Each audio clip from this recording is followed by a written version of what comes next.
So what is on the agenda for today? We're gonna get back into the front bumper.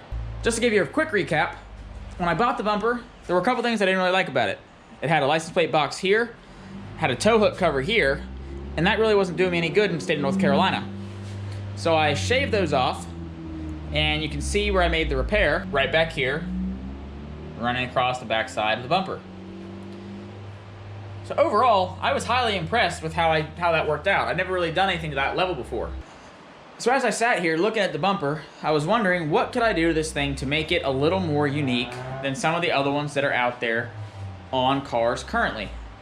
And I ultimately decided that I was going to shave off all the LED ports that were in this fog light surround and make it look more like an actual fog light housing off of the factory bumper. Now, I've already started this and I've already messed it up and I gotta do it again, which is why I decided to film this. Was I came to the backside and I cut all the caps off that held the bulbs in place, and then decided I was gonna lay fiberglass across the back, and then I was gonna smooth in the front side. The issue with that is that I didn't take into consideration how thick the fiberglass on this bumper was. And as a result, there is a lot of cavities and recesses in here that I'm gonna have to fill in and pray to God that there's no bubbles that I leave behind to burst and or pop through later in the fiberglass. So that's not beneficial for me. That's not good. So I decided I'm gonna go ahead and redo this. I'm gonna take a cutoff bit, and I'm gonna cut out around this entire object as close as I can to the body lines of the bumper, tape this off, and relay my glass on the backside to get a little more smooth, so that way I have a better surface to start with. So that's what we're gonna do today. So as I said, what I'm gonna be using to go ahead and cut these things back out is a Dremel 3000, and as you can see, it's got the cutoff bit that came with the Dremel. This cutoff bit is what I use to cut through the original caps, so I know it's gonna do easy work of the rest of this bumper to get off what I need to get off. So I'm gonna go ahead and set the camera up and go ahead and get started.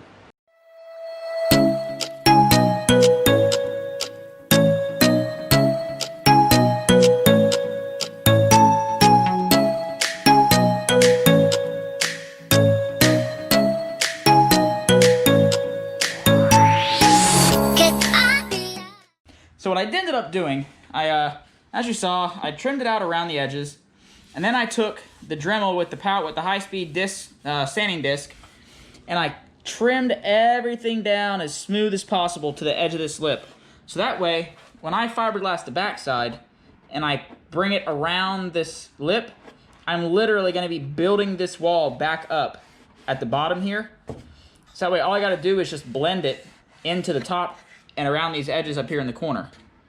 So that should be a lot easier to do than what I was initially planning to do.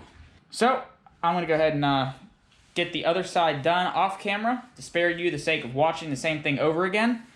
And then we'll pick back up when I'm ready to glass them shut. So what I'm gonna do now is I'm gonna build some templates to go in the front here to keep this as flat as possible, so when I apply the mesh on the backside, it doesn't droop and sag into this depression here. All right, so plan time. Took some cardboard, traced a pattern, as you can see. With the pattern removed, I then added some to the left and top and a little bit to the backside here. So that way when I tape it down to the outside, it provides a nice smooth backing for the fiberglass mat to stick to. Now, the issue with this is if I put this on here like this, the mat's going to stick to the cardboard. I'm not going to get the cardboard off. But if I use some aluminum backing tape and apply that to the cardboard first, the mat will peel off of this relatively easy, and it should be pretty clean. So I'm going to take this and make it two. There we go. And I'm going to apply those on both sides after I cover them with tape. Side one taped in.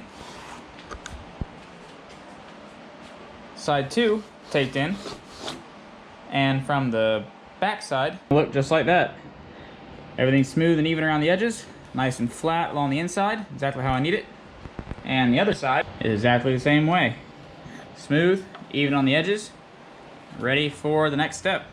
So now I'm gonna go ahead and mix the resin, cut my mat, and lay the mat down.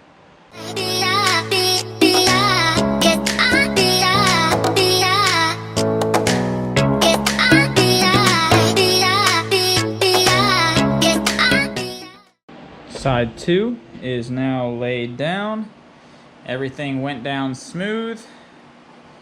It's hardening as we speak.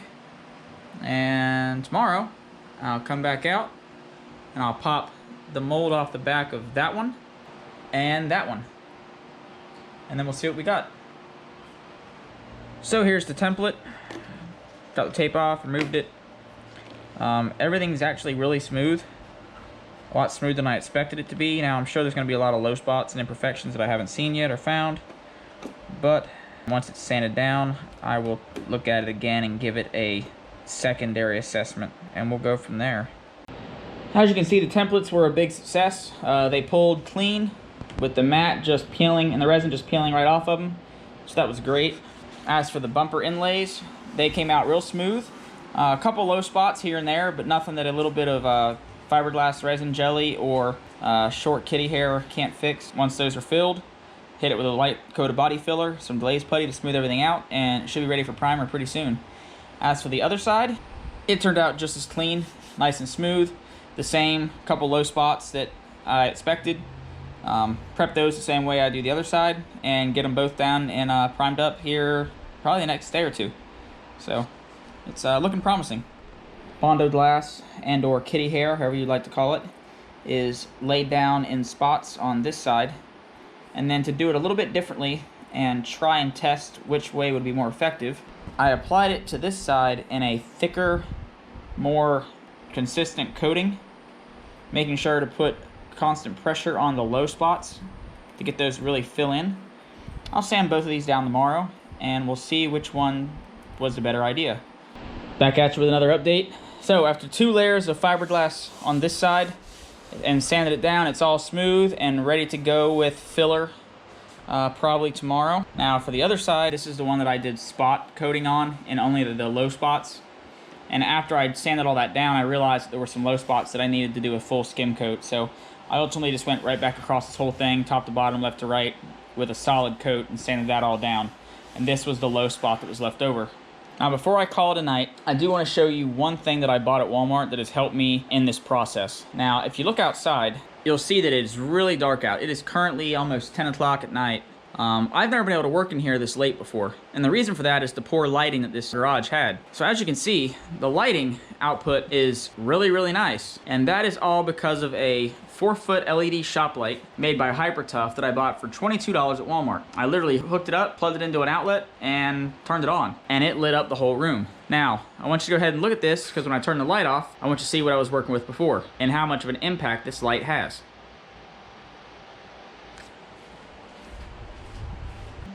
So yeah, as you can see, that little tiny $22 shop light is a night and day difference. I'm gonna go ahead and lay a skim coat of filler down on these and then let it cure overnight.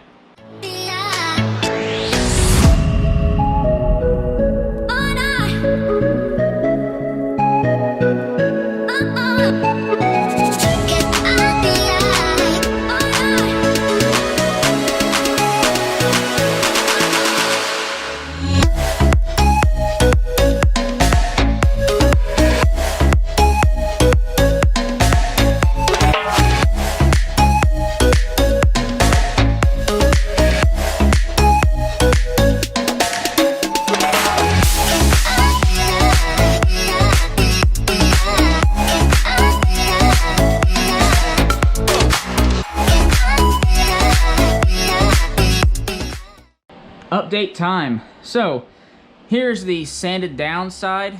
I already put it in some filler primer just so that way I could see where my deficiencies laid and I could correct them in my next wave of smoothing. Everything looks really good with the exception of that corner right in there, as you can see, and that corner right there. So I'm gonna hit those up and finesse them a little more, and this side should be good to go. For this side, I've got to sand the filler down still. I'm gonna go ahead and make sure that I tune up these corners on this one before I prime it, just to try to save myself some time, and that should be good to go. So as I was looking at this bumper, I also decided that I'm going to probably cut these corners here and the corners here out of the bumper as well, because for one, they're different sizes and I'm not really fond of that, and two, With the lines of the grill coming up in line with this here, I think having a full face bottom grill right there would look a lot better than having these two little end caps on each side. So I'm gonna cut those end caps out too, and on the back side back here, I'll just draw a line from here all the way over to here and just make that a nice smooth cut all the way across and seam that up. So that way when I mount the grill on the top side and the back side, everything will still fit in there the way it's supposed to. So I'm gonna go ahead and work on that as well. And I'm not gonna film it in this video, but you'll see it at the end. So here's the result after 2 layers of filler, sanding in between each layer, and then a final layer of glaze. Overall, it looks pretty smooth from the eye looking at it right now. I'm gonna throw some primer on it and see what I got.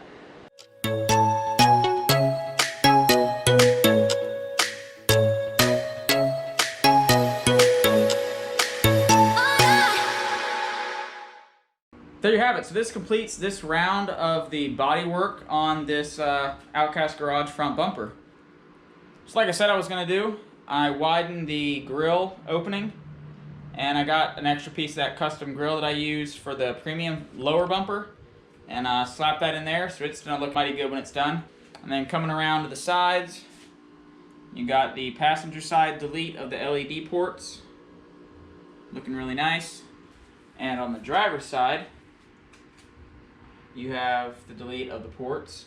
Again, looking very mint. So, with that said, I have one more project for this front bumper before it goes to paint, and I will tell you about that in the next video. If you're liking the content, make sure you like the video, subscribe to the channel, and hit that bell notification so you can be notified of any future content. And I will see you on the next one.